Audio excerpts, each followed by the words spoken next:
కర్త స్తోత్రములు. సమాధాన గృహంబులోను సమాధాన కర్త స్తోత్రములు. క్రీస్తు యేసు మనకిలలో నిత్య సమాధానము. క్రీస్తు యేసు మనకిలలో నిత్య సమాధానము. పచ్చపు గోడను పూలతోసెను, పచ్చపు గోడను పూలతోసెను. నిత్య శాంతిని మనకొసగెను, నిత్య శాంతిని మనకొసగెను.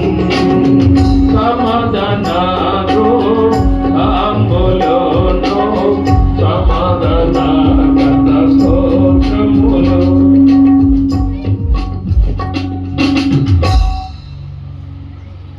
మన తండ్రి అయిన దేవుని మహిమార్థమై మన ప్రభు అయిన యేసు క్రీస్తు యొక్కయు పరిశుద్ధాత్మ దేవుని యొక్క మహిమార్థమై ఏదేను ప్రార్థన మందిరమును ప్రార్థించి ప్రారంభం చేస్తూ ఉన్నాం. దేవునికి మహిమ కలుగును గాక. ఆమేన్. ప్రేమ కలిగిన తండ్రి మీకు స్తోత్రాలు. జగత్తు పునాది వేయబడక మునుపే క్రీస్తు యేసునందు మమ్మల్ని ఏర్పాటు చేసుకున్నాం. మేము ఇలాగున మీ పిల్లలు కావాలని మీరు ఉద్దేశించి మా ప్రభువును మీ ప్రియ కుమారుడు యేసుక్రీస్తును లోకమునకు పంపించి ఆయన ద్వారా మాకు విమోచన విడుదల కలిగించేందుకు కొరకై మీకు నిండు కృతజ్ఞతాస్తుతులు చెల్లిస్తూ ఉన్నాం.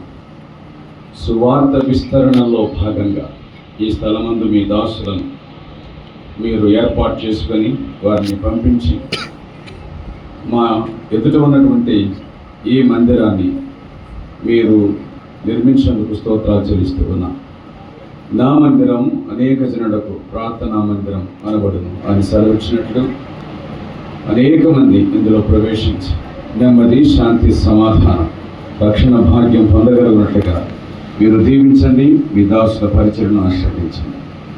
మీ కొరకై మా ప్రియ తండ్రి పనిచేయడానికి కావాల్సినటువంటి సమస్త శక్తిని, బలమును మీరు అనుగ్రహించి మహిమను పొందమని వేడుకొనుచు మా ప్రభు యేసుక్రీస్తు యొక్క పరిశుద్ధమైన నామమున ప్రార్థించుచున్నాము తండ్రి. ఆమేన్. సమస్త జనులారా మీరు యెహోవాకు స్తుతి గీతము పాడి సంతోషముతో సన్నిధిలో గోచరించుడి. సంతోషముతో సన్నిధిలో గోచరించుడి. జయమనుచు